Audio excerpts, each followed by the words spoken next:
పరిశ్రమలో చిన్న చిత్రంగా విడుదలై బాక్స్ ఆఫీస్ వద్ద భారీ విజయాన్ని అందుకున్న legal drama court. Natural star Nani నిర్మాతగా రామ్ జగదీష్ దర్శకత్వంలో పోక్సో చట్టంపై అవగాహన కల్పిస్తూ తెరకెక్కిన ఈ చిత్రం 50 కోట్లకు పైగా వసూళ్లను రాబట్టి సంచలనం సృష్టించింది. సామాజిక ఇతివృత్తంతో సాగే ఈ క్రైమ్ థ్రిల్లర్ ఇప్పుడు తమిళంలోకి రీమేక్ అవుతుంది. తమిళ వెర్షన్ ను రంజన్ ది అడ్వకేట్ అనే పవర్ఫుల్ టైటిల్ ను ఖరారు చేశారు. సోమవారం చెన్నైలో ఈ చిత్ర ప్రారంభోత్సవం అత్యంత వైభవంగా జరిగింది.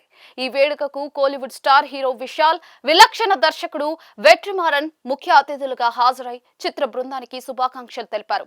ప్రముఖ నటుడు, దర్శకుడు త్యాగరాజన్ ఈ చిత్రానికి దర్శకత్వం వహిస్తూ ఉండగా నిర్మాత ఎస్ కతిరేసన్ తో కలిసి సంయుక్తంగా నిర్మిస్తూ ఉన్నారు.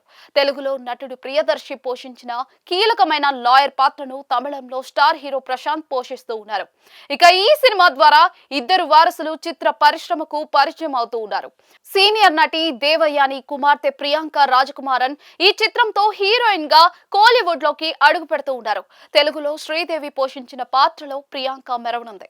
నిర్మాత ఎస్ కతిరేసన్ కుమారుడు హరి ఈ చిత్రంతో హీరోగా ఎంట్రీ ఇస్తూ ఉన్నారు. తెలుగు వెర్షన్ లో హర్ష్ రోషన్ చేసిన పాత్రను ఇక్కడ హరి పోషిస్తూ ఉన్నారు. ఈ చిత్రానికి యువ సంచలనం జీవి ప్రకాష్ కుమార్ సంగీతం అందిస్తూ ఉండటం విశేషం. తెలుగులో మంగపతిగా ఆకట్టుకున్న పాత్రను తమిళంలో ఎవరు చేస్తారనేది ప్రస్తుతం ఆసక్తికరంగా మారింది. ఈ సినిమాతో అందరి దృష్టిని ఆకర్షిస్తున్న పేరు ప్రియాంక. ఆమె తల్లి దేవయాని భారతీయ చలనచిత్ర రంగంలో సుమారుగా 75కు పైగా చిత్రాల్లో నటించి మెప్పించారు. తెలుగు ప్రేక్షకులకు ఆమె సుస్వాగతం సినిమాతో సుపరిచితం.